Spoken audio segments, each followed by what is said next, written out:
Hi guys, मेरा नाम है Shikha. Welcome to my channel. और आज हम बात करने वाले हैं एक ऐसे मुद्दे के बारे में जिसने पूरी दुनिया को चिंता में डाल दिया है। ये है अफ्रीकन स्वाइन फीवर। तो जैसा कि आप जानते हैं कि इस समय क्या हो रहा है, वर्ल्ड पूरा कोविड-19 से जूझ रहा है, कोरोना से जूझ रहा है। हम अपनी लाइफ वापस नॉर्मल करने की कोशिश कर रहे हैं, घर पे रह रहे हैं, इतनी चीजें कर रहे हैं, लेकिन उसके बाद भी अब अगर नई बीमारियां आएंगी तो कैसे चलेगा। और दूसरी चीज, जैसे कोरोना है कि उसके लिए सब चाइना को ब्लेम कर रहे हैं, ये जो अफ्रीकन स्वाइन फीवर है इसके लिए भी लोग को चाइना को ही ब्लेम कर रहे हैं। तो कैसे इस बीमारी का चाइनीज कनेक्शन है, जानते हैं इस वीडियो में। और ये भी जानते हैं कि क्या ये बीमारी इंसानों को भी अफेक्ट कर सकती है या नहीं, इसमें इतनी क्षमता है या नहीं। तो ये सब जानने के लिए वीडियो देखते रहिए। तो शुरू करते हैं। सबसे पहले आपको ये पता होना चाहिए कि अफ्रीकन स्वाइन फीवर है क्या। बेटा, जहां पे भी ये वर्ड आ जाता है ना, स्वाइन, स्वाइन का मतलब ही होता है पिग। ठीक है, तो स्वाइन करके जितनी भी बीमारियां होंगी ये पिग से रिलेटेड बीमारियां होंगी। ठीक है, इस बीमारी के बारे में सबसे खतरनाक बात क्या है कि इसका मोर्टालिटी रेट यानी इसकी मारने की क्षमता वो है 100%। यानी अगर किसी पिग को ये इन्फेक्शन हो जाता है तो ये पूरे तरीके से निश्चित है कि उस पिग की मृत्यु हो जाएगी, जो कि एक बहुत ही चिंताजनक बात है। ये जो बीमारी है ये फैलती है पिग से पिग तक। इंसानों का इसमें रोल नहीं होता, लेकिन इस बीमारी के अंदर अभी इतनी क्षमता नहीं है कि वो इंसानों को अफेक्ट करे। लेकिन इसका मतलब ये नहीं है कि सिर्फ ये पिग से पिग तक फैलेगी, ये इंसानों के अंदर आ सकती है। भले ही इंसानों को नुकसान नहीं पहुंचा रही, लेकिन इंसान इसके लिए एक कैरियर बन सकते हैं। ठीक है, कैरियर का मतलब क्या होता है? फॉर एग्जाम्पल, अगर कोई इंसान किसी अफेक्टेड पिग के पास जाएगा, किसी अफेक्टेड पिग के संपर्क में आएगा, तो उस केस में उस इंसान को ये बीमारी हो जाएगी। भले ही उस इंसान को कोई दिक्कत नहीं होगी इस बीमारी से, लेकिन जब वो इंसान किसी स्वस्थ पिग के कांटेक्ट में जाएगा तो वो बीमारी उस तक दे देगा। तो इस तरीके से इंसान एक कैरियर का काम कर रहा है इस बीमारी में। अब जानते हैं कि क्या ये बीमारी भी चाइना ने लैब में बनाई है? तो जी नहीं, ऐसा नहीं है। ये बीमारी जो थी ये 1907 में इस बीमारी के बारे में पहले पता चला था, सबसे पहले। उस समय ये बीमारी अफ्रीका में पाई जाती थी। अफ्रीका के जो पिग्स होते थे उनको ये बीमारी हुआ करती थी। अब अफ्रीकन पिग्स के बारे में पता चला कि उनको ये बीमारी है। 1921 में इस बीमारी की और ज्यादा प्रोमिनेंस पता चली जब ये कीनिया में फैला हुआ था। इसका आउटब्रेक कहां पे था? कीनिया में था। अब 1957 तक ये बीमारी सिर्फ अफ्रीका में रही। कहां तक रही? सिर्फ अफ्रीका में। उसके बाद ये लिस्बन, जो कि पोर्टुगल में है, वहां पे फैल गई। और कुछ टाइम के बाद ये स्पेन और पोर्टुगल दोनों में इसका आउटब्रेक काफी ज्यादा हो गया।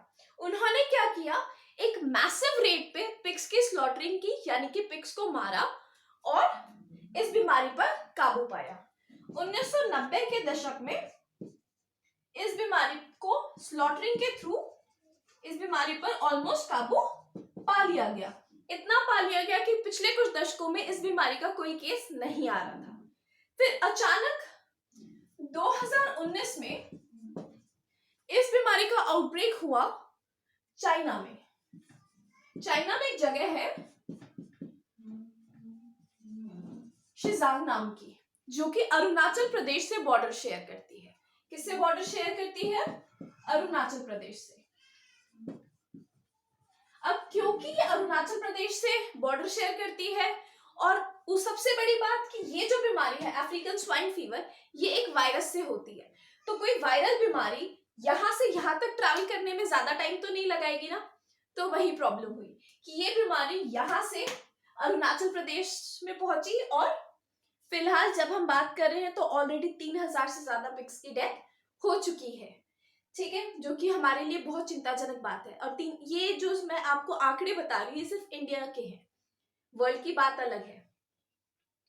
तो इसके लिए उंगलियां चाइना पे इसलिए उठ रही है क्योंकि जब इस बीमारी की बात हुई तो देखा गया कि बीमारी चाइना से आई है, लोगों ने फिर चाइना की तरफ देखना शुरू किया, चाइना पे उंगली उठानी शुरू कर दी।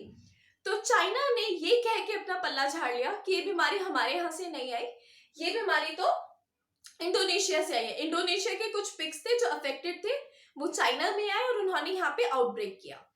लेकिन इंडोनेशिया ने पलट के जवाब दिया कि हमारे यहाँ से नहीं है, चाइना में अनहेल्दी प्रैक्टिसेस है मीट की, जिसकी वजह से, अनहाइजीनिक प्रैक्टिसेस की वजह से ये बीमारी फैली है। तो ये मैं आप पे छोड़ती हूँ कि ये बीमारी कहाँ से आई, सोचने के लिए। तो फिलहाल 2019 अप्रैल में, जैसा कि मैंने आपको बताया कि चाइना में इसका आउटब्रेक हुआ था, फिलहाल ये अब पूरे वर्ल्ड को परेशान कर रही है। ठीक है। दूसरी चीज, अब इंडिया के अंदर संतोषजनक बात यह है कि पिछले कुछ दिनों से, पिछले 2-3 दिनों से केसेस जो आ रहे हैं वो काफी कम हो चुके हैं। इंडिया के जो animal husbandry and veterinary minister हैं, मिस्टर अतुल बोरा, उन्होंने कहा है कि इस बीमारी का फिलहाल कोई इलाज नहीं है, कोई वैक्सीनेशन नहीं है इसके अगेंस्ट, कोई चीज नहीं है जिससे हम इसको बचा सके किसी पिग को, लेकिन इसका सिर्फ ये है कि प्रिवेंशन किया जाए, इस बीमारी को फैलने से रोका जाए। और आप लोगों को भी पता है कि prevention is better than cure. तो फिलहाल इस बीमारी का यही इलाज है कि थोड़ी प्रिवेंशन की जाए, इसको रोका जाए। और इंडिया ने स्टार्ट भी कर दिया है, एक प्रोसेस होता है कलिंग। कलिंग का मतलब होता है बेटा कि कुछ सिलेक्टेड पिग्स को मारा जाए। फॉर एग्जाम्पल, कहीं पे 100 या 200 पिग्स का क्लस्टर है, उसके अंदर से क्या किया कि पिग्स को उनको मार दिया गया क्योंकि लग रहा है कि वहां संक्रमण है, जिससे कि जो हेल्दी पिग्स है उन तक ये बीमारी ना पहुंचे। ठीक है।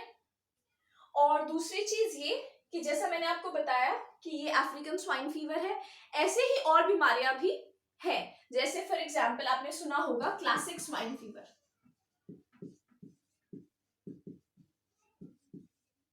जो इससे मिलती जुलती बीमारियां हैं पिग से रिलेटेड, मैं आपको वो भी बता देती हूँ क्योंकि हो सकता है आपके एग्जाम में उससे रिलेटेड भी कुछ पूछा जा सके।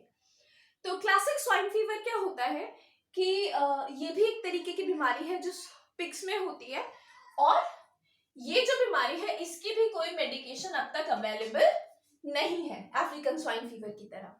ठीक है। नेक्स्ट है एक बीमारी स्वाइन फ्लू। इसके बारे में आप लोग ऑब्वियसली जानते होंगे, जो कि H1N1 वायरस से फैलती है। इससे ह्यूमंस की भी डेथ हो जाती है जैसे कि आपको पता है। लेकिन ये जो क्लासिक स्वाइन फीवर और अफ्रीकन स्वाइन फीवर है, ये स्वाइन फ्लू से काफी अलग है। ठीक है। अब जानवरों के लिए भी एक ऑर्गेनाइजेशन होती है, जैसे ह्यूमंस के लिए है वर्ल्ड हेल्थ ऑर्गेनाइजेशन, ऐसे जानवरों के लिए भी होती है, जिस ऑर्गेनाइजेशन को बोलते हैं OIE। ठीक है। इसको बोलते हैं world organization for animal health. अब आप बोलोगे कि ये तो एक्रोनिम बिल्कुल अलग है, जो मैं बोल रही हूँ वो बिल्कुल अलग है। तो बेसिकली ये एक फ्रेंच ऑर्गेनाइजेशन है, तो जो इसका फ्रेंच में नाम है उसकी वजह से इसका नाम OIE है, but this is world organization for animal health. इसके जो हेडक्वार्टर्स हैं, हो सकता है आपके एग्जाम में आ जाए क्वेश्चन, क्योंकि जो करंट अफेयर्स आते हैं बेटा उसी के अंदर से स्टैटिक क्वेश्चंस पूछे जाते हैं।